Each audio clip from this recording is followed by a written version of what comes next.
वाहिगुरू जी का खालसा वाहिगुरू जी की फतेह। TV84 ਦੇ ਸਾਰੇ ਦਰਸ਼ਕ ਤੇ ਸਰੋਤੇ ਜਿਹੜੇ ਇਸ ਵਕਤ ਸਾਡੇ ਨਾਲ ਨਾਰਥ ਅਮਰੀਕਾ ਦੇ ਵਿੱਚੋਂ ਜੁੜੇ ਹੋਏ ਆ ਜਾਂ ਫਿਰ ਸੋਸ਼ਲ ਮੀਡੀਆ ਦੇ ਰਾਹੀਂ ਦੁਨੀਆ ਭਰ ਦੇ ਵਿੱਚ ਸਾਨੂੰ ਦੇਖ ਰਹੇ ਆ, ਮੈਂ ਅਮਰਵੀਰ ਸਿੰਘ ਅੱਜ ਆਪ ਸਭ ਦਾ ਇਸ ਗੁਫ਼ਤਗੂ ਪ੍ਰੋਗਰਾਮ ਦੇ ਵਿੱਚ ਤਹਿ ਦਿਲੋਂ ਸਵਾਗਤ ਕਰਦਾ। ਵਿਊਅਰਸ, ਜਿਹੜਾ ਇਹ ਲੰਘਿਆ ਵੀਕਐਂਡ ਹੈ ਇਸ ਦੇ ਉੱਤੇ ਜਿਵੇਂ 15 ਅਗਸਤ ਜਿੱਥੇ ਇੱਕ ਪਾਸੇ ਭਾਰਤ ਵੱਲੋਂ ਆਜ਼ਾਦੀ ਦੇ ਜਸ਼ਨ ਮਨਾਏ ਜਾ ਰਹੇ ਸੀ, ਉੱਥੇ ਦੁਨੀਆ ਭਰ ਦੇ ਵਿੱਚ ਸਿੱਖ ਕੌਮ ਵੱਲੋਂ ਇਸ ਦਿਨ ਨੂੰ ਕਾਲੇ ਦਿਵਸ ਵਜੋਂ ਮਨਾਇਆ ਗਿਆ। ਜਿੱਥੇ ਅਸੀਂ ਬੈਠੇ ਹਾਂ ਇਸ ਵਕਤ ਨਿਊਯਾਰਕ ਤੋਂ ਲੈ ਕੇ ਇੱਥੇ ਅਮਰੀਕਾ ਦੇ ਵਿੱਚ ਸੈਨ ਫਰਾਂਸਿਸਕੋ, ਹਿਊਸਟਨ, ਕਈ ਸ਼ਹਿਰਾਂ ਦੇ ਵਿੱਚ, ਵਾਸ਼ਿੰਗਟਨ DC ਦੇ ਵਿੱਚ, ਕੈਨੇਡਾ ਦੀ ਜਿਹੜੀ ਰਾਜਧਾਨੀ ਹੈ ਓਟਵਾ ਦੇ ਵਿੱਚ, UK, ਜਰਮਨੀ, ਦੁਨੀਆ ਭਰ ਦੇ ਵਿੱਚ ਕਈ ਸ਼ਹਿਰਾਂ ਦੇ ਵਿੱਚ ਜਿਹੜੇ ਨੇ ਪ੍ਰੋਟੈਸਟ, ਰੋਸ ਮੁਜ਼ਾਹਰੇ ਜਿਹੜੇ ਨੇ ਉਹ ਸਿੱਖ ਜਥੇਬੰਦੀਆਂ ਤੇ ਗੁਰਦੁਆਰਾ ਪ੍ਰਬੰਧਕ ਕਮੇਟੀਆਂ ਵੱਲੋਂ ਸਾਂਝੇ ਤੌਰ ਤੇ ਉਲੀਕੇ ਗਏ ਸੀ, ਜਿਹਦੇ ਵਿੱਚ ਇੱਕ ਇਹ ਵੀ ਪੋਜ਼ਿਟਿਵ ਪਾਰਟ ਸੀ ਵੀ ਜਿਹੜਾ ਕਸ਼ਮੀਰੀਆਂ ਦਾ ਰੋਲ ਹੈ, ਕਸ਼ਮੀਰੀਆਂ ਦੀ ਸ਼ਮੂਲੀਅਤ ਸੀ, ਉਹ ਵੀ ਬੜੇ ਵੱਡੇ ਲੈਵਲ ਤੇ ਹੋਈ ਹੈ। ਕਸ਼ਮੀਰ ਦੀ ਜਿਹੜੀ ਸਟਰਗਲ ਹੈ ਜਾਂ ਜੋ ਕਸ਼ਮੀਰ ਦੇ ਹਾਲਾਤ ਬਣੇ ਹੋਏ ਆ ਉਹਨੂੰ ਹਾਈਲਾਈਟ ਕਰਨ ਦੇ ਲਈ। ਸੋ ਜਿੱਥੇ ਇੱਕ ਪਾਸੇ ਜਸ਼ਨ ਮਨਾਏ ਜਾ ਰਹੇ ਨੇ, ਉੱਥੇ ਦੂਜੇ ਪਾਸੇ ਕਾਲੇ ਦਿਨ ਦੇ ਤੌਰ ਤੇ 15 ਅਗਸਤ ਦਾ ਜਿਹੜਾ ਦਿਹਾੜਾ ਹੈ ਉਹ ਮਨਾਇਆ ਗਿਆ। ਇਕੱਲੇ ਬਾਹਰਲੇ ਮੁਲਕਾਂ ਦੇ ਵਿੱਚ ਨਹੀਂ, ਈਵਨ ਪੰਜਾਬ ਦੇ ਵਿੱਚ ਸਾਡੀ ਜਿਹੜੀ ਮਦਰਲੈਂਡ ਹੈ ਉੱਥੇ ਦਲ ਖਾਲਸਾ ਤੇ ਅਕਾਲੀ ਦਲ ਅੰਮ੍ਰਿਤਸਰ ਵੱਲੋਂ ਜਿੰਨੇ ਜ਼ਿਲ੍ਹੇ ਨੇ, ਜ਼ਿਲ੍ਹਾ ਹੈੱਡਕੁਆਟਰਸ ਦੇ ਵਿੱਚ ਜਿਹੜੇ ਨੇ ਪ੍ਰੋਟੈਸਟ ਉਲੀਕੇ ਗਏ ਸੀ, ਪ੍ਰੋਟੈਸਟ ਹੋਏ ਨੇ ਬਹੁਤੀਆਂ ਥਾਵਾਂ ਦੇ ਉੱਤੇ। ਤੇ ਖਾਸ ਤੌਰ ਤੇ ਇੱਕ ਜਿਹੜੀ ਘਟਨਾ ਵਾਪਰੀ ਜਿਹਨੇ ਸਾਰਿਆਂ ਦਾ ਜਾਂ ਮੀਡੀਆ ਦਾ ਵੀ ਧਿਆਨ ਖਿੱਚਿਆ, ਮੋਗਾ ਦੇ ਜਿਹੜਾ ਜ਼ਿਲ੍ਹਾ ਪ੍ਰਸ਼ਾਸਨ ਦਾ ਜਿਹੜਾ ਸਾਰਾ ਕੇਂਦਰ ਹੈ ਉੱਥੇ ਜਦੋਂ ਤਿਰੰਗਾ ਝੰਡਾ ਉਤਾਰ ਕੇ ਖਾਲਿਸਤਾਨ ਦਾ ਜਿਹੜਾ ਕੇਸਰੀ ਪਰਚਮ ਹੈ ਉਹ ਲਹਿਰਾਇਆ ਗਿਆ, ਉੱਥੇ ਇਸ ਸਾਰੇ ਪਾਰਟ ਦੇ ਉੱਤੇ ਲਲਾਵੇ ਵੀ ਬਹੁਤ ਹੋਈ ਹੈ।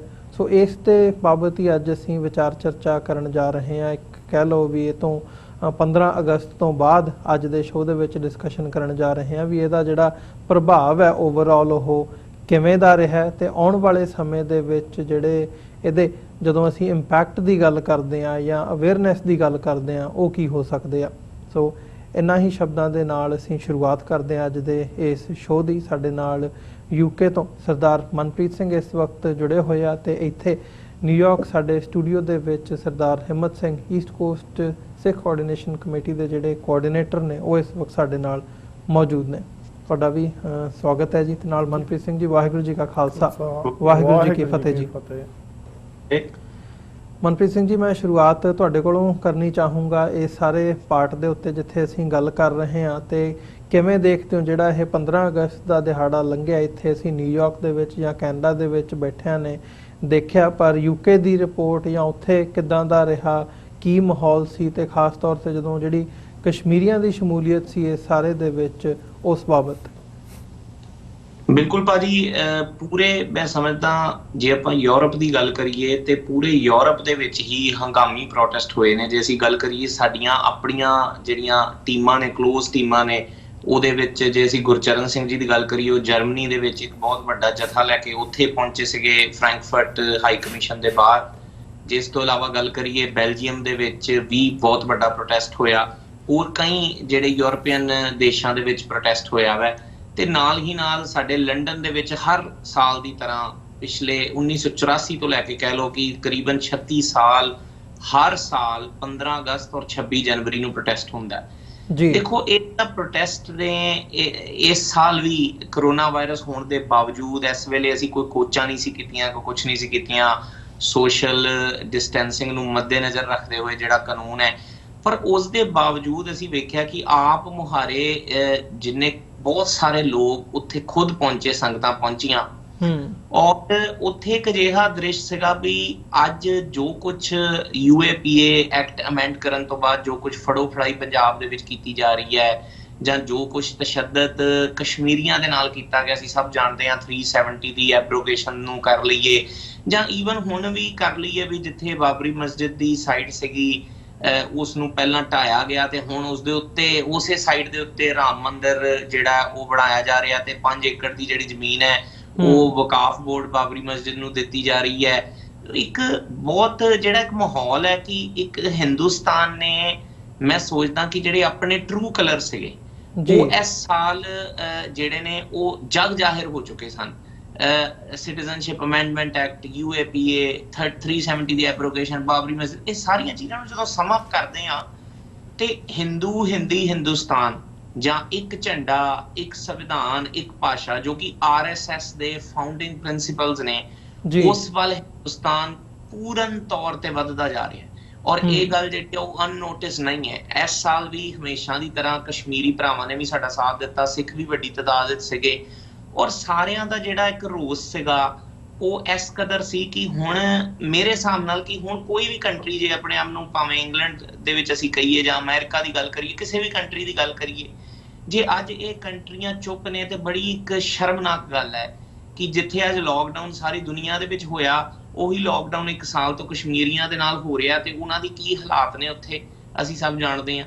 ਸੋ ਇਹ ਜੋ ਸਾਰਾ ਵਰਤਾਰਾ ਹੋਇਆ, ਉਸ ਵਰਤਾਰੇ ਦੀ ਮੈਂ ਸਮਝਦਾ ਕਿ ਇਹ ਉਹਦਾ ਇੱਕ ਰਿਐਕਸ਼ਨ ਸੀ ਜਿਹੜਾ ਇਸ ਦਾ ਪ੍ਰੋਟੈਸਟ ਸੀ ਜੀ। ਔਰ ਮੈਂ ਕਹਿਣਾ ਚਾਹੁੰਦਾ ਕਿ ਇਸ ਸਾਲ ਇੱਕ ਬਹੁਤ ਵਧੀਆ ਗੱਲ ਇਹ ਹੋਈ ਕਿ ਇੱਕ ਛੋਟਾ ਜਿਹਾ ਬੱਚਾ ਜਿਹੜਾ 6 ਸਾਲ ਦਾ, ਉਹ ਹੱਥ ਵਿੱਚ ਤੀਰ ਫੜ ਕੇ ਤੇ ਚੋਲਾ ਪਾ ਕੇ ਤੇ ਸੰਤ ਜਰਨੈਲ ਸਿੰਘ ਖਾਲਸਾ ਭਿੰਡਰਾਂ ਵਾਲਿਆਂ ਦੇ ਅਕਸ ਨੂੰ ਦਰਸਾਉਂਦਾ ਹੋਇਆ ਉੱਥੇ ਸਾਰਿਆਂ ਦੇ ਵਿੱਚ ਆਇਆ, ਜਿਸ ਨੇ ਕਿ ਇੱਕ ਵੱਖਰਾ ਹੀ ਜੋਸ਼ ਜਿਹੜਾ ਅੱਜ ਸਾਡੇ ਉਹ ਪ੍ਰੋਟੈਸਟ ਦੇ ਵਿੱਚ ਭਰ ਦਿੱਤਾ।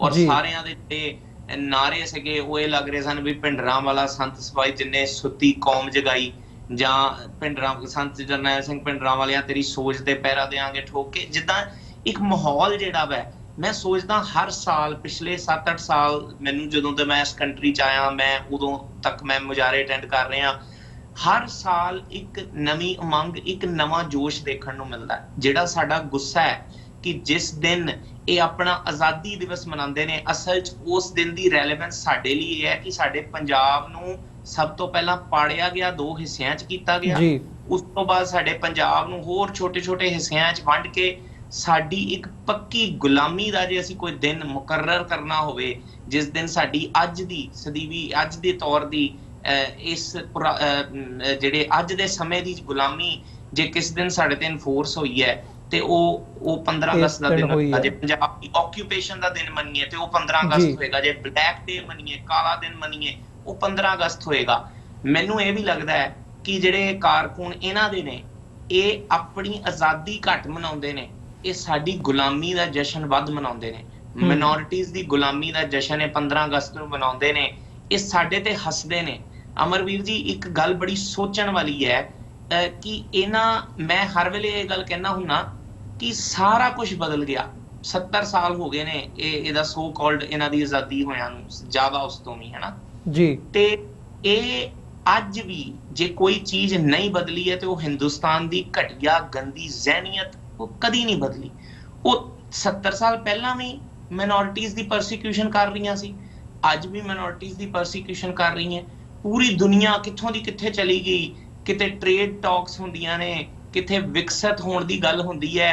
ਅੱਜ ਦੇਸ਼ਾਂ ਦੇ ਵਿੱਚ ਅਸੀਂ ਸਾਰੇ ਦੇਖ ਰਹੇ ਹਾਂ ਕਿ ਕਰੋਨਾ ਵਾਇਰਸ 'ਚ ਕਿਵੇਂ ਡੀਲ ਕੀਤਾ ਜਾ ਰਿਹਾ ਹੈ। ਅਮਰੀਕਾ ਕੀ ਕਰ ਰਿਹਾ ਹੈ, ਜਾਂ ਇੰਗਲੈਂਡ ਦੀ ਸਰਕਾਰਾਂ ਕੀ ਕਰ ਰਹੀਆਂ, ਜਾਂ ਯੂਰਪੀਅਨ ਸਰਕਾਰਾਂ ਕੀ ਕਰ ਰਹੀਆਂ, ਕੈਨੇਡਾ ਦੀ ਸਰਕਾਰ ਆਪਣੇ ਸਿਟੀਜ਼ਨ ਲਈ ਕੀ ਕਰ ਰਹੀ ਹੈ, ਤੇ ਉੱਥੇ ਕੀ ਕੀਤਾ ਜਾ ਰਿਹਾ ਹੈ। ਉੱਥੇ ਇਸ ਮਾਹੌਲ ਦੇ ਵਿੱਚ ਵੀ ਮੁਸਲਮਾਨਾਂ ਨੂੰ ਆਊਟ ਆਫ ਇੰਡੀਆ ਫੀਲ ਕਰਾਉਣ ਵਾਸਤੇ, ਮਿਨੋਰਿਟੀਜ਼ ਨੂੰ ਆਊਟ ਆਫ ਇੰਡੀਆ ਫੀਲ ਕਰਾਉਣ ਵਾਸਤੇ ਉਹਨਾਂ ਦੀ ਹੀ ਸਾਈਟ ਦੇ ਉੱਤੇ ਜਿਹੜਾ ਰਾਮ ਮੰਦਿਰ ਬਣਾਇਆ ਜਾ ਰਿਹਾ।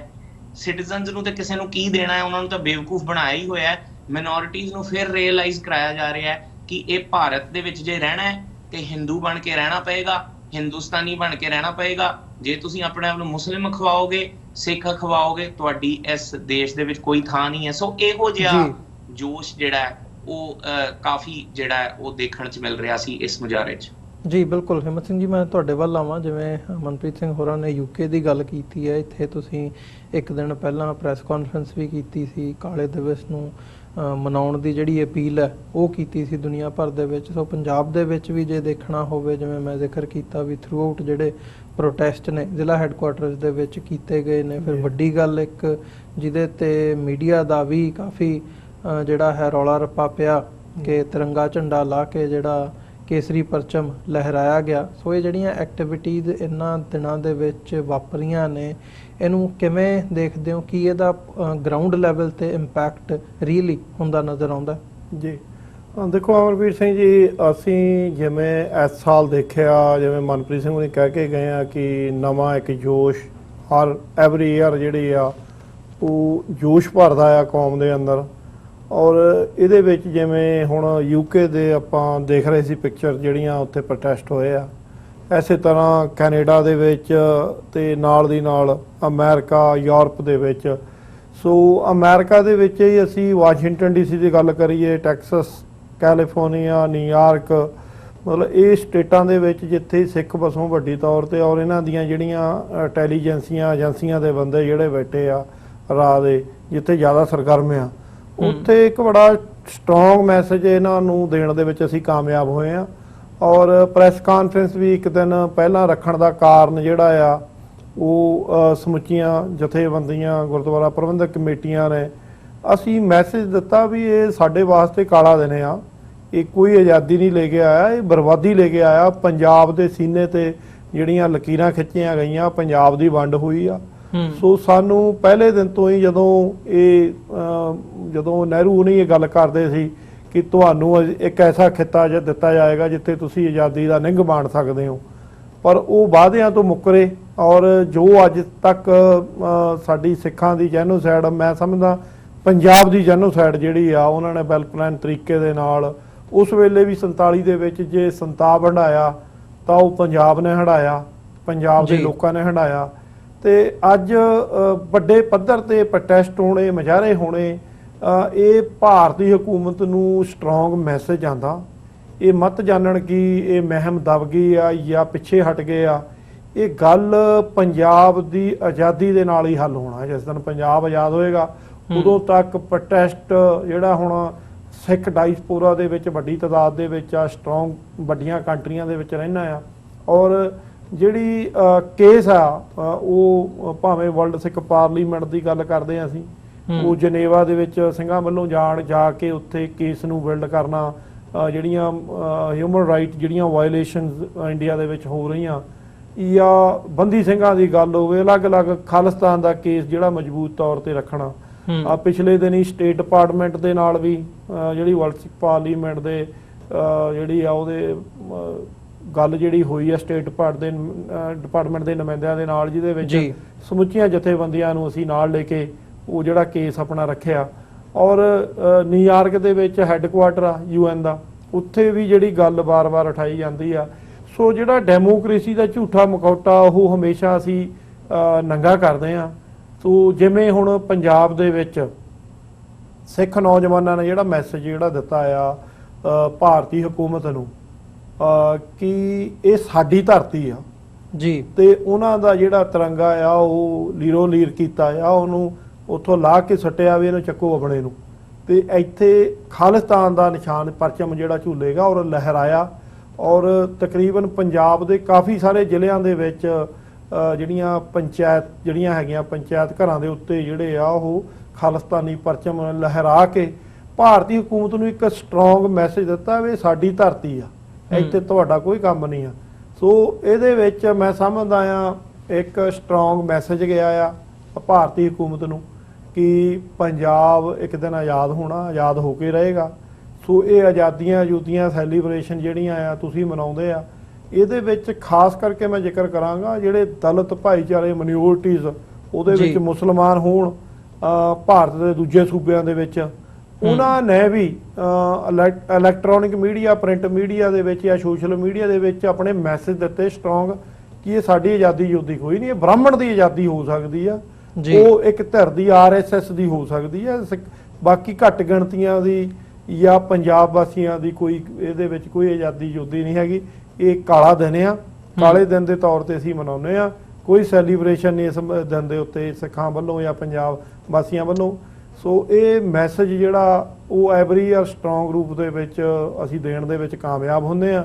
ਸੋ ਇਸ ਸਾਲ ਵੀ ਜਿਹੜਾ ਭਾਵੇਂ COVID-19 ਦੇ ਚੱਲਦਿਆਂ ਲਾਕਡਾਊਨ ਦੇ ਵਿੱਚ ਫਿਰ ਵੀ ਸੰਗਤ ਜਿਹੜੀ ਆ ਵੱਡੀ ਤਾਦਾਦ ਵਿੱਚ ਆਈ ਆ। ਮੈਂ ਜ਼ਿਕਰ ਕਰਾਂਗਾ ਪਿਛਲੇ ਦਿਨੀ 5 ਤਰੀਕ ਨੂੰ ਮੇਰੇ ਖਿਆਲ 'ਚ ਜਿਹੜਾ ਪ੍ਰੋਟੈਸਟ ਟਾਈਮ ਸਕੁਏਅਰ ਦੇ ਉੱਤੇ ਵੀ ਹੋਇਆ ਸੀ, ਜਿਹੜਾ ਕਿ ਇਹਨਾਂ ਨੇ ਭਗਵੇ ਦੇ ਥੱਲੇ ਕੀਤਾ, ਭਗਵਾ ਝੰਡਾ ਜਿਹੜਾ RSS ਦੇ ਜਿਹੜਾ ਇਹਨਾਂ ਨੇ ਸੈਲੀਬ੍ਰੇਸ਼ਨ ਕੀਤੀ ਆ ਬਾਬਰੀ ਮਸਜਿਦ ਦੀ। ਸੋ ਇਹਨਾਂ ਨੇ ਭਾਰਤੀ ਹਕੂਮਤ ਨੇ ਜਿਵੇਂ ਘੱਟ ਗਿਣਤੀਆਂ ਦੇ ਉੱਤੇ ਚੱਲਦਾ ਪਿਆ ਕਿ ਜਿਹੜਾ ਤੁਸੀਂ 5 ਤਰੀਕ ਚੁਣ ਕੇ ਉਹਨਾਂ ਨੇ ਉੱਥੇ ਉਦਘਾਟਨ ਕੀਤਾ ਆ। ਤੇ 5 ਵਕਤ ਦੀ ਜਿਹੜੀ ਨਮਾਜ਼ ਆ ਮੁਸਲਮਾਨ ਪੜ੍ਹਦੇ ਆ। ਸੋ ਇੱਕ ਜਿਹੜਾ ਤੁਹਾਨੂੰ ਦਿਮਾਗੀ ਤੌਰ ਤੇ ਤੁਹਾਨੂੰ ਹਟ ਕਰਨਾ ਕਿ ਤੁਹਾਡੀ 5 ਵਕਤ ਦੀ ਨਮਾਜ਼ ਪੜ੍ਹਦੇ ਹੋ ਤੁਸੀਂ, ਤੇ ਤੁਹਾਡੀ ਮਸਜਿਦ ਵੀ ਤੁਹਾਡੇ ਕੋਲੋਂ ਖੋਲੀ, ਤੇ ਤੁਹਾਡਾ ਦਿਨ ਵੀ ਉਹ ਚੁਣਿਆ ਕਿ 5 ਤਰੀਕ ਕਿ 5 ਵਕਤ ਦੀ ਨਮਾਜ਼ ਦੇ ਉੱਤੇ ਵੀ ਉਹਨਾਂ ਨੇ ਟਾਰਗੇਟ ਕੀਤਾ, ਹਿੱਟ ਕੀਤਾ ਉਹਨਾਂ ਨੂੰ। ਸੋ ਹਟ ਕੀਤਾ ਆ। ਸੋ ਮੈਂ ਸਮਝਦਾ ਹੁਣ ਜਿਹੜਾ ਅਗਲਾ ਸਟੈਪ ਆ, ਖਾਸ ਕਰਕੇ ਸਾਡੇ ਪੰਜਾਬ ਵਾਸੀਆਂ ਨੂੰ, ਸਿੱਖ ਕੌਮ ਨੂੰ ਇਹ ਸਮਝਣ ਦੀ ਲੋੜ ਆ, ਜਿਵੇਂ ਇਹਨਾਂ ਨੇ ਹੁਣ ਅਗਲਾ ਸਟੈਪ ਆ ਜਿਹੜਾ ਆ, ਇਹ ਦਰਬਾਰ ਸਾਹਿਬ ਗੁਰੂ ਰਾਮਦਾਸ ਮਹਾਰਾਜ ਦਾ ਉਹ ਪਵਿੱਤਰ ਸਥਾਨ, ਉਹਦੇ ਉੱਤੇ ਵੀ ਇਹਨਾਂ ਨੇ ਮੈਲੀ ਅੱਖ ਰੱਖਣੀ ਸ਼ੁਰੂ ਕਰ ਦਿੱਤੀ। ਪਰ ਇਹ ਜਿਹੜਾ ਮੈਸੇਜ ਆ ਇਹਨਾਂ ਨੂੰ ਕਿ ਉਧਰ ਨੂੰ ਇਹ ਜੁਰਤ ਵੀ ਨਾ ਕਰਨ, ਇਹ ਸੋਚਣਾ ਬੰਦ ਕਰ ਦੇਣਾ। ਹਾਲਾਂਕਿ ਇਹਨਾਂ ਦੇ ਕੁਝ RSS ਦੇ ਜਿਹੜੇ ਕਰਿੰਦੇ ਆ ਉਹ ਇਹ ਇਸੇ ਤਰ੍ਹਾਂ ਦੇ ਕੁਝ ਮੈਸੇਜ ਕੁਝ ਸੋਸ਼ਲ ਮੀਡੀਆ 'ਚ ਵਾਇਰਲ ਕਰਦੇ ਆ, ਅਸੀਂ ਕੇਅਰ ਨਹੀਂ ਕਰਦੇ। ਪਰ ਸਾਡਾ ਇਹ ਮੈਸੇਜ ਵੀ ਉਹਨਾਂ ਲੋਕਾਂ ਨੂੰ ਕਿ ਇਹ ਮੈਲੀ ਅੱਖ ਦੇਖਣ ਦੀ ਜਿਹੜੀ ਆ ਜੁਰਤ ਨਾ ਕਰਨ। ਇਹਨਾਂ ਨੂੰ ਬਹੁਤ ਸਖਤ ਜਿਹੜੇ ਸਬਕ ਸਿਖਾਏ ਹੋਏ ਆ ਸਿੱਖ ਕੌਮ ਨੇ, ਔਰ ਜੇ ਐਦਾਂ ਦੀ ਇਹ ਮਾੜੀ ਹਰਕਤ ਕਰਨਗੇ ਤੇ ਇਹਨਾਂ ਨੂੰ ਅੱਗੇ ਵੀ ਜਵਾਬ ਮਿਲੇਗਾ।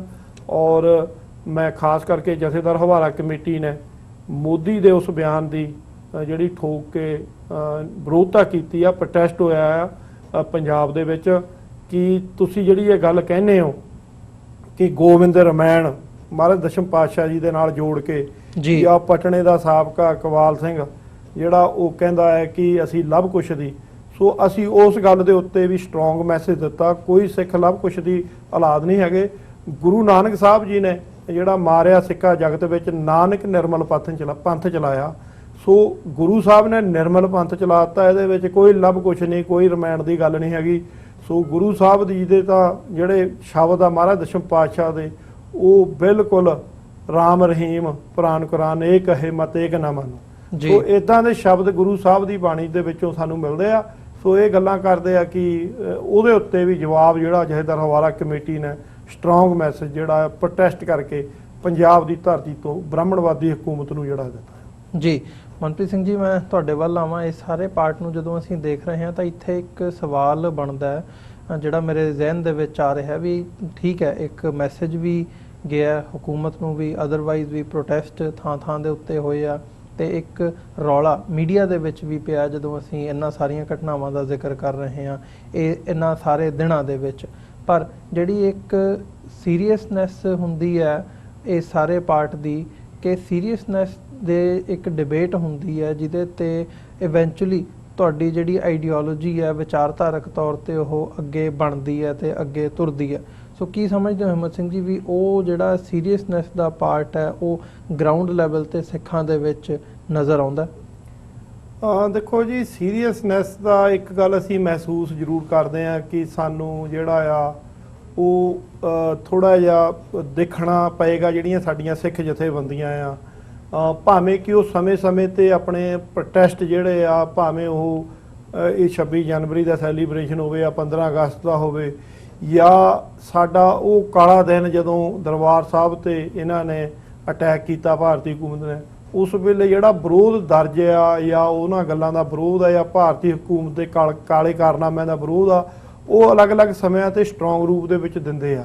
ਪਰ ਮੈਂ ਸਮਝਦਾ ਕਿਤੇ ਨਾ ਕਿਤੇ ਪਾਰਟ ਮਿਸ ਆ, ਜਿਹੜੀ ਆਪਸੀ ਤਾਲਮੇਲ ਸੁਹਿਰਦਤਾ ਦੇ ਨਾਲ ਕੁਝ ਸੋਲਿਡ ਕਦਮ ਜਿਹੜੇ ਆ ਉਹ ਪੱਟਣ ਦੀ ਲੋੜ ਆ, ਜਿਹਦੇ ਵਿੱਚ ਅਸੀਂ ਆਉਣ ਵਾਲੇ ਸਮੇਂ ਦੇ ਵਿੱਚ ਟਾਰਗੇਟ ਬਣਾ ਸਕਦੇ ਹਾਂ, ਲੌਂਗ ਟਰਮ ਗੋਲ, ਜਿਹਦੇ ਨਾਲ ਸਾਡੀਆਂ ਕੁਝ ਗੋਲ ਹੋਣ ਕਿ ਇਸ ਸਮੇਂ ਤੱਕ ਅਸੀਂ ਇਸ ਗੱਲ ਨੂੰ ਅਚੀਵ ਕਰਨਾ ਆ। ਸੋ ਕਿਤੇ ਨਾ ਕਿਤੇ ਅਸੀਂ ਮਹਿਸੂਸ ਕਰਦੇ ਹਾਂ ਘਾਟ ਜ਼ਰੂਰ ਹੈਗੀ ਆ, ਭਾਵੇਂ ਉਹ ਡਾਇਸਪੋਰਾ ਹੋਵੇ ਸਿੱਖ ਜਥੇਬੰਦੀਆਂ ਦੇ ਵਿੱਚ ਜਾਂ ਉਹ ਪੰਜਾਬ ਦੀ ਧਰਤੀ ਤੇ ਹੋਵੇ।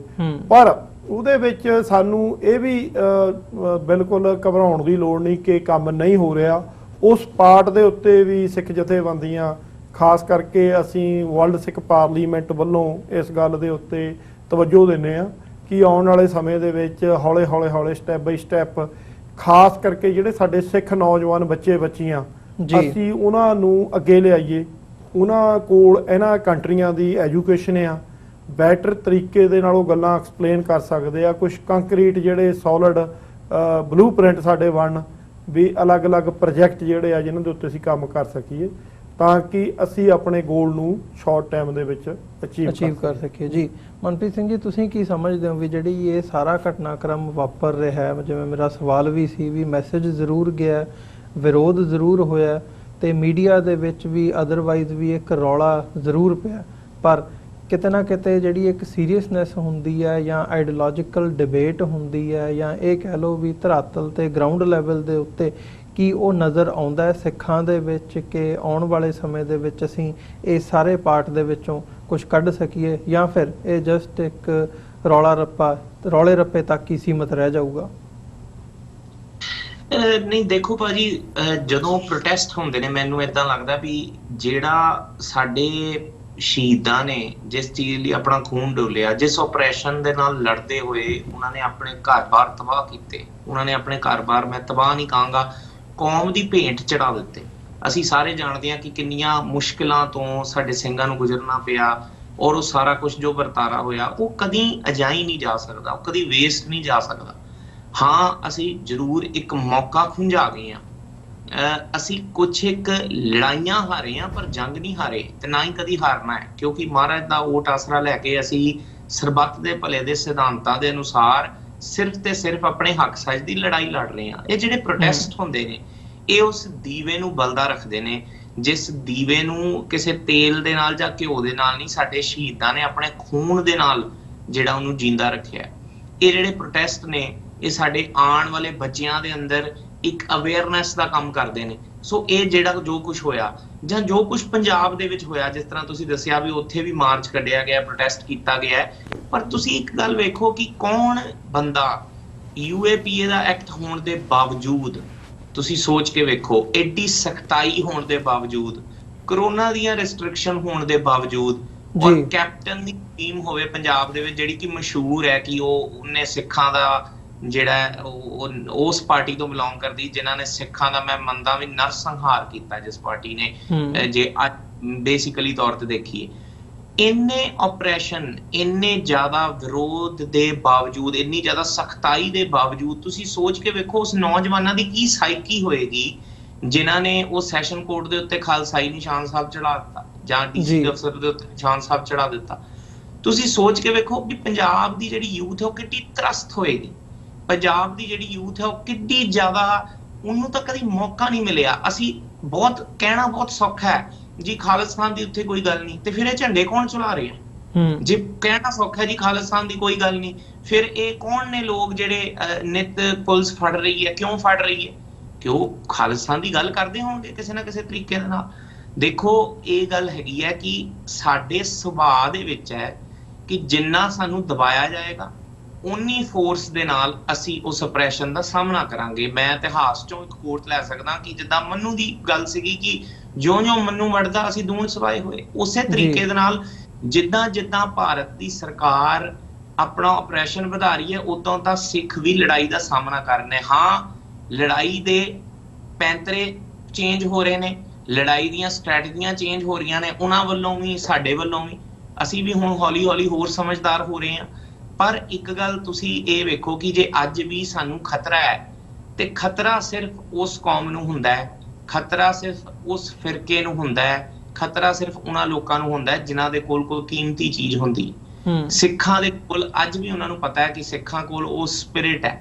ਜੇ ਕਿਸੇ ਫਸਟ ਵਰਲਡ ਕੰਟਰੀ ਦੇ ਡਿਫੈਂਸ ਮਿਨਿਸਟਰ ਬਣ ਸਕਦੇ ਨੇ, ਜੇ ਇਹ ਕਿਸੇ ਬਾਹਰ ਦੀਆਂ ਕੰਟਰੀਆਂ ਨੂੰ ਜਦੋਂ ਲੋੜ ਪੈਂਦੀ ਹੈ ਫੂਡ ਦੀ ਤੇ ਉਹ ਇਹਨਾਂ ਦੀਆਂ ਆਰਗੇਨਾਈਜੇਸ਼ਨਸ ਨੂੰ ਕੰਟੈਕਟ ਕਰਦੇ ਨੇ। ਅਸੀਂ ਸਭ ਜਾਣਦੇ ਹਾਂ ਨਿਊਯਾਰਕ ਦੇ ਵਿੱਚ ਮੇਅਰ ਨੇ ਕਿਸ ਤਰੀਕੇ ਦੇ ਨਾਲ ਸਾਡੀਆਂ ਆਰਗੇਨਾਈਜੇਸ਼ਨਸ ਨੂੰ ਕੰਟੈਕਟ ਕੀਤਾ ਤੇ ਉਸ ਤੋਂ ਬਾਅਦ ਲੰਗਰ। ਅਸੀਂ ਸਭ ਜਾਣਦੇ ਹਾਂ ਕਿ ਬਾਹਰ ਦੁਨੀਆ ਦੇ ਵਿੱਚ ਲੋਕਾਂ ਦੇ ਵਿੱਚ ਸਿੱਖਾਂ ਦੀ ਇਮੇਜ ਕੀ ਹੈ ਕਿ ਇਹ 500 ਸਾਲ ਪੁਰਾਣਾ ਧਰਮ ਅੱਜ 5ਵਾਂ ਵੱਡਾ ਦੁਨੀਆ ਦਾ ਧਰਮ ਹੈ, ਔਰ ਇਹ ਸਰਬੱਤ ਦੇ ਭਲੇ ਦੇ ਸਿਧਾਂਤ ਤੇ ਚੱਲਦੇ ਨੇ ਕਿ ਜੇ ਕੋਈ ਕਿਧਰੋਂ ਵੀ ਭੁੱਖਾ ਰਹਿ ਜਾਵੇ ਤੇ ਉਹ ਗੁਰਦੁਆਰੇ ਆ ਸਕਦਾ ਤੇ ਉਹਨੂੰ ਢਿੱਡ ਭਰਨ ਲਈ ਪੂਰੀ ਰੋਟੀ ਜਿਹੜੀ ਉਹ ਦਿੱਤੀ ਜਾਏਗੀ। ਇਹ ਸਿੱਖਾਂ ਦੀ ਇਮੇਜ ਹੈ ਬਾਹਰ ਦੇ ਦੇਸ਼ਾਂ ਦੇ ਵਿੱਚ। ਤੇ ਸਿਰਫ ਅੱਜ ਵੀ ਇੱਕੋ ਇੱਕ ਦੇਸ਼ ਹੈ ਜਿਹੜਾ ਤੁਹਾਨੂੰ ਅੱਤਵਾਦੀ ਕਹਿੰਦਾ ਹੈ, ਉਹ ਹੈਗਾ ਭਾਰਤ। ਭਾਰਤ ਫਿਰ 9 ਬੰਦਿਆਂ ਦੀ ਲਿਸਟ ਕੱਢ ਕੇ ਕਹਿੰਦਾ ਜੀ ਇਹ ਟੈਰਰਿਸਟ ਨੇ। ਭਾਰਤ ਫਿਰ ਕਹਿੰਦਾ ਜੀ ਤੁਹਾਡੀਆਂ ਆਰਗੇਨਾਈਜੇਸ਼ਨਸ ਟੈਰਰਿਸਟ ਆਰਗੇਨਾਈਜੇਸ਼ਨ ਨੇ। ਸਾਰੀ ਦੁਨੀਆ ਤੁਹਾਨੂੰ ਫਿਲੈਂਥ੍ਰੋਪਿਸਟ ਸਮਝਦੀ ਹੈ, ਸਾਰੀ ਦੁਨੀਆ ਤੁਹਾਨੂੰ ਕਹਿੰਦੀ ਹੈ ਕਿ ਇਹਨਾਂ ਵਰਗਾ ਚੰਗਾ ਹੀ ਕੋਈ ਨਹੀਂ। ਕਿ ਸਿੱਖਾਂ ਦਾ ਜੋ ਕਰਤਾਰ ਹੈ, ਜੋ ਗੁਰੂ ਨਾਨਕ ਦੀ ਸਿੱਖੀ ਦੀ ਖੁਸ਼ਬੂ ਹੈ। ਤੇ ਭਾਰਤ ਅੱਜ ਵੀ ਸਾਨੂੰ ਅੱਤਵਾਦੀ ਕਹਿੰਦਾ ਹੈ। ਨਾ ਭਾਰਤ ਦੀ ਜ਼ਹਿਨੀਅਤ ਬਦਲਣੀ ਹੈ, ਤੇ ਜਿਹੜਾ ਤੁਹਾਡਾ ਸਵਾਲ ਸੀ, ਤੇ ਨਾ ਹੀ ਸਾਡੀ ਲੜਾਈ ਕਦੀ ਬੰਦ ਹੋਣੀ ਹੈ ਜਦ ਤੱਕ ਅਸੀਂ ਇਨਸਾਫ ਨਹੀਂ ਕਰ ਲੈਂਦੇ। ਮੈਂ ਬਾਰ-ਬਾਰ ਇਹ ਗੱਲ ਕਹਿੰਦਾ ਹੁੰਨਾ ਕਿ ਮਹਾਰਾਜ ਨੇ ਸਾਨੂੰ ਕਿਸੇ ਦੇ ਨਾਲ ਵਿਰੋਧ ਦੀ ਭਾਵਨਾ ਨਹੀਂ ਦਿੱਤੀ, ਮਹਾਰਾਜ ਨੇ ਸਾਨੂੰ ਆਪਣੇ ਨਿਆਰੇਪਣ ਦੀ ਭਾਵਨਾ ਦਿੱਤੀ ਹੈ। ਜੇ ਸਾਡਾ ਨਿਆਰਾਪਣ ਹਿੰਦੁਸਤਾਨ ਨੂੰ ਹਜਮ ਨਹੀਂ ਹੁੰਦਾ ਤੇ ਇਹੀ ਸਾਡੇ ਆਪਣੀ ਇੰਡੀਪੈਂਡੈਂਟ ਸਟੇਟ ਬਣਨ ਦਾ ਕਾਰਨ ਬਣੇਗਾ, ਔਰ ਕਾਰਨ ਬਣ ਚੁੱਕਾ ਹੈ। ਅਸੀਂ ਆਪਣਾ ਜੈਨੋਸਾਈਡ ਕਰਾ ਚੁੱਕੇ ਹਾਂ, ਅਸੀਂ ਆਪਣੇ ਸਭ ਤੋਂ ਮੁਕੱਦਸ ਸਥਾਨ ਤੇ ਟੈਂਕਾਂ ਤੋਪਾਂ ਨਾਲ ਹਮਲਾ ਕਰਾ ਚੁੱਕੇ ਹਾਂ। ਸਾਨੂੰ ਹੋਰ ਕੋਈ ਸਬੂਤ ਨਹੀਂ ਚਾਹੀਦਾ, ਸਾਨੂੰ ਹੋਰ ਕੋਈ ਦਲੀਲ ਨਹੀਂ ਚਾਹੀਦੀ ਇਹ ਲੋਕਾਂ ਨੂੰ, ਦੁਨੀਆ ਨੂੰ ਕਹਿਣ ਵਾਸਤੇ ਕਿ ਅਸੀਂ ਸੈਲਫ ਡਿਟਰਮੀਨੇਸ਼ਨ ਦਾ ਰਾਈਟ ਜਿਹੜਾ ਐਕਸਰਸਾਈਜ਼ ਕਰਨਾ ਚਾਹੁੰਦੇ ਆ ਇੰਟਰਨੈਸ਼ਨਲ ਲਾਜ਼ ਦੇ ਅਧੀਨ। ਸੋ ਅੱਜ ਸਾਡੀ ਲੜਾਈ ਬਿਲਕੁਲ ਕਲੀਅਰ ਹੋ ਚੁੱਕੀ ਹੈ। ਔਰ ਸਭ ਤੋਂ ਵੱਡੀ ਜਿਹੜੀ ਅਚੀਵਮੈਂਟ ਹੈ, ਮੈਂ ਇੱਥੇ ਜ਼ਰੂਰ ਕਹਿਣਾ ਚਾਹੁੰਦਾ, ਇੰਨੀ ਖੁਸ਼ੀ ਹੁੰਦੀ ਹੈ, ਮੈਂ ਤਾਂ ਆਪਣੇ ਆਪ ਨੂੰ ਵੀ ਨੌਜਵਾਨ ਹੀ ਕੈਟਾਗਰਾਈਜ਼ ਕਰਦਾ, ਪਰ ਮੈਂ ਸੱਚੀ ਮੈਂ ਤੁਹਾਨੂੰ ਦੱਸਦਾ 10-10 ਸਾਲ ਦੇ, 12-12 ਸਾਲ ਦੇ, 14 ਸਾਲ ਦੇ, 18 ਸਾਲ, ਇਹ ਜਿਹੜੇ ਨਵੀਂ ਪੀੜ੍ਹੀਆਂ ਨੇ ਜਿਨ੍ਹਾਂ ਨੇ ਨਾ ਤਾਂ 1984 ਨੂੰ ਵੇਖਿਆ, ਨਾ ਹੀ ਖਾੜਕੂ ਲਹਿਰ ਦਾ ਸਮਾਂ ਵੇਖਿਆ, ਉਹ ਵੀ ਅੱਜ ਉਨੇ ਹੀ ਜੋਸ਼ ਖਰੋਸ਼ ਦੇ ਵਿੱਚ ਸਿੱਖਾਂ ਦੀ ਇਸ ਪੀੜਾ ਨੂੰ ਸਮਝਦੇ ਨੇ ਔਰ ਆਪਣਾ ਰਾਜ ਲੈਣ ਲਈ ਤਤਪਰ ਨੇ। ਇਹ ਸਾਡੀ ਸਭ ਤੋਂ ਵੱਡੀ ਅਚੀਵਮੈਂਟ ਹੈ ਟਿਲ ਡੇਟ।